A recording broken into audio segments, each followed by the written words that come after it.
First up this evening is an extraordinary restoration project. Rebuilding a World War II Spitfire.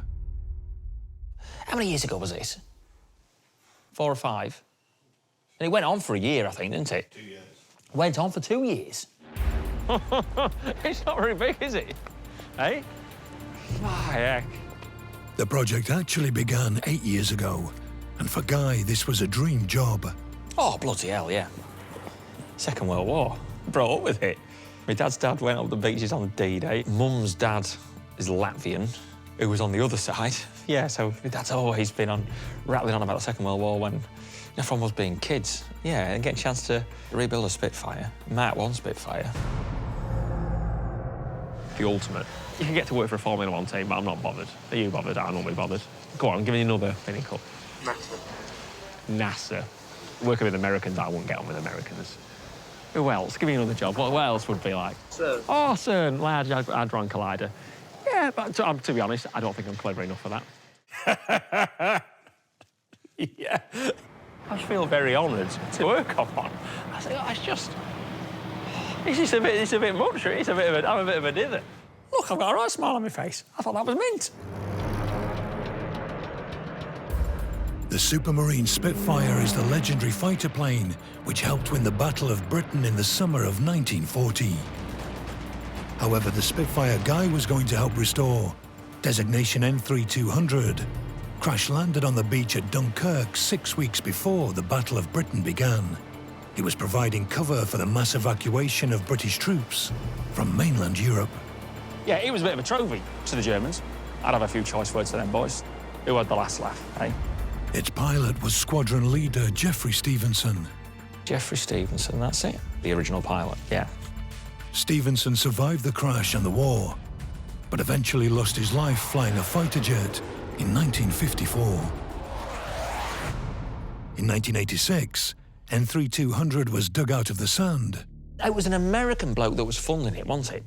That owned a chain of private hospitals. And taken to RAF Duxford to be restored. Yeah, some magic goes on in that place, boy, at Duxford. I would be the sort of person that'd have something like that in my front room because it tells a story, doesn't it? But you'd say, what is the point in keeping this? But no. It's just good for useful bits of information. How pipes was routed, how bits of wiring was routed. You know, like, look in here, look at all that in there. You see? Dig about and you can find name tags on stuff. Look, lamp port, look, on the wiring. There's just loads of... You know, don't fart near it, it'll drop to bits. Yeah. Over the next 2 years, Guy spent a lot of time at Duxford. Look at that. Like a glove. Helping the expert team there painstakingly rebuild N3200. That'll blow your mind. Just the detail on everything, every last little thing. And there's no, it'll be right. It's just got to be perfect. It's got to be perfect. No grey areas. It's dead simple. Sure, the writer is wrong. Just perfect. So yeah, the whole idea is getting this edge here to line up perfectly. You see it? Up there, that's spot on there, isn't it? But up here, we've got a bit of a gap, and then it closes up back up there. It's taken off 5 times yesterday. It's been on and off 5 times today, and probably another 5 more times, just to get it perfect. I do look a bit younger, don't I? I do look a bit younger. Perfect. Has to be perfect. No ifs, buts, or maybes. Perfect. I think I've only brought me back once at that stage. I've had a tough paper round since then. Halfway through the build, Guy got a once-in-a-lifetime opportunity. I'm having a go in a Spitfire. I know Spitfires are only single-seaters, but they did late 40s as training planes. There was a lot of twin-seaters made, and that's what I'm having a go in. This is my first go in a Spitfire, yeah. 2-seater Spitfire, yeah. They was all built in Northern Ireland, those. Yeah, there's not many of those about, is there? In fact, this is one of only 4 2-seater Spitfires still flying in the UK.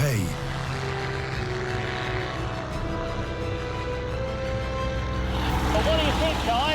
Absolutely brilliant. We're doing just over 200 miles an hour. What a job, eh? What a job.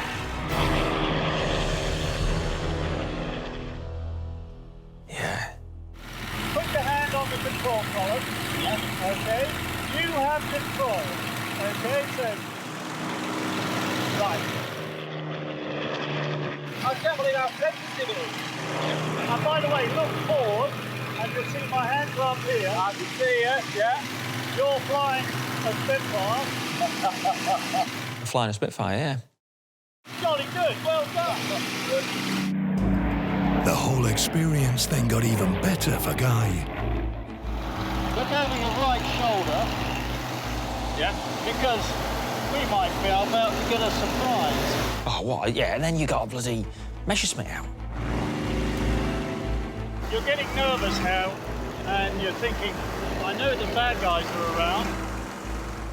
I saw it in the bloody sky. See that? Yeah, I can see him. I didn't know he was going to have a Messerschmitt, and then we got in a bit of a dogfight. You didn't see him, and you weren't moving your wings about. You're about to get shot down. So we had a dogfight with the bloody Messerschmitt. Right, now we really are in the tail thing. Really? You've done this before, haven't you?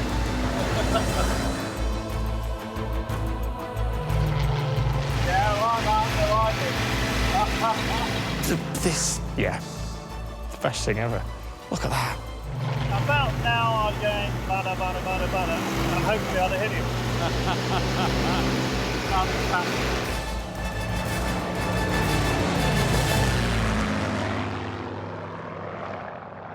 Dogfight, eh, with a bloody Messerschmitt. Lucky. Back on the ground, Guy helped to fit the Spitfire's engine. The engine it had in it is the Rolls-Royce Merlin, the legendary engine. Every last little thing. And like the engines, that was a Mark 1. And really the sensible thing to do would be put the later engine in because the Mark 1, it was unreliable.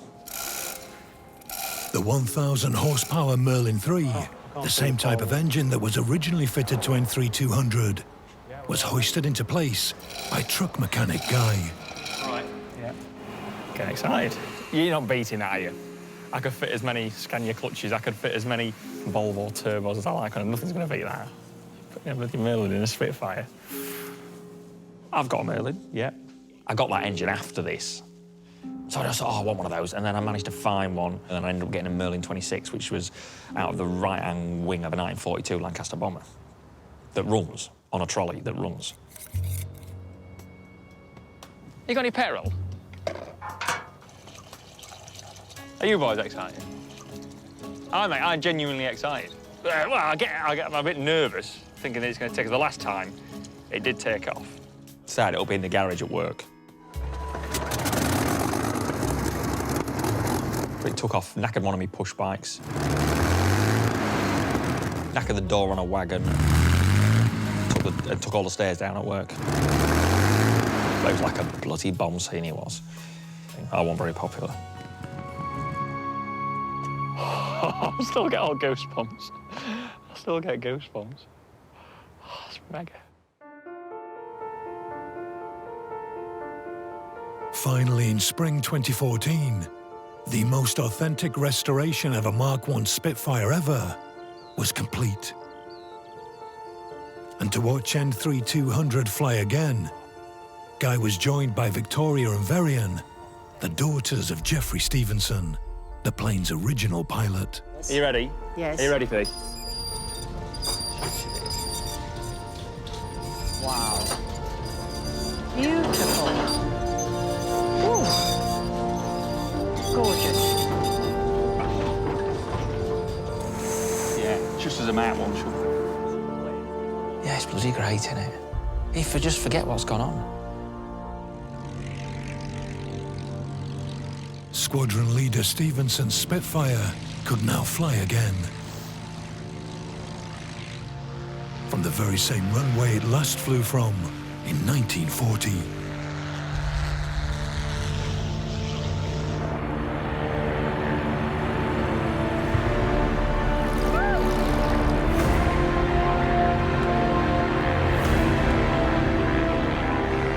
It's just all a bit magical. That's your dad's plane. Eh?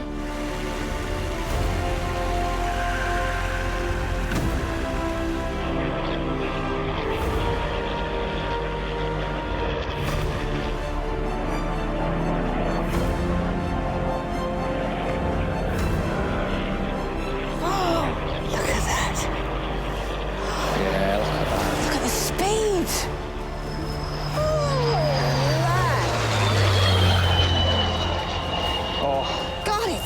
silk, isn't it? Hey, There is something. to get an emotional response out of me would take a fair bit of doing, really. I genuinely got a shiver down the spine. Yeah, it was quite an emotional day, that, wasn't it?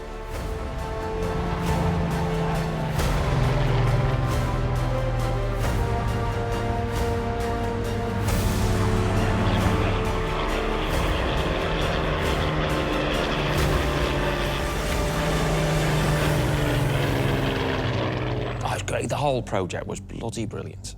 Any idea what happened to that plane? Did it stay over here? It's still at Dugsford, is it? What did they reckon that was? What was 3 or 4 million quid or something? It was something daft, wasn't it? It's a lot of bloody money, that.